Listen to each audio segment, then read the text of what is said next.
அனைவருக்கும் வணக்கம். காலையில் ப்ரீ மார்க்கெட் அனலைஸில் கொடுத்துருந்த support and resistance post market ரிப்போர்ட்டில் ஒர்க் ஆயிருக்கா என்னங்கிறது பார்க்கலாம். இன்னைக்கு கொடுத்துருந்த ஸ்ட்ரைக் 23,800 கால் 292 ஓகேங்களா. இன்னைக்கு சென்செக்ஸில் ஸ்டூடெண்ட்ஸ் எல்லாம் 0 to 0 கால் பண்ணியிருப்பீங்கன்னு நினைக்கிறேன். அந்த ரூலை ஃபாலோ பண்ணவங்களுக்கு பர்ஃபெக்டான என்ட்ரிஸ் வந்துருக்கும் ஓகேங்களா. சரி, நம்ம இன்னைக்கு என்ன சொல்லியிருந்தோம், 23,800 கால் 292 ரூபா சப்போர்ட் எடுத்தாதான் மார்க்கெட் ஏறும், இல்ல 292 ரூபா ரெசிஸ்டன்ஸ் எடுத்தா மார்க்கெட் ஏறும்னு சொல்லியிருந்தோம்.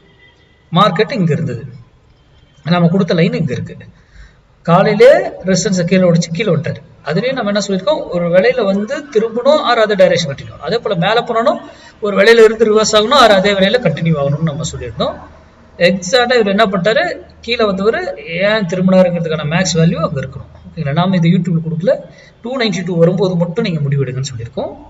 பாருங்க 292 போல எகைன் போல இங்க பாருங்க 292 நேரம் போயிட்டு அங்கிருந்து எகைன் ஃபால் தான். ஏன் அப்ப இது வரைக்கும் மார்க்கெட் இன்னைக்கு காலையில இருந்து அது என்ன ப்ரெஷர்ல இருக்கு, செல்லிங் ப்ரெஷர்லயே இருக்கு. மார்க்கெட் செல் ஆகிறதுக்குள்ளே தயாரா இருந்திருக்கும்.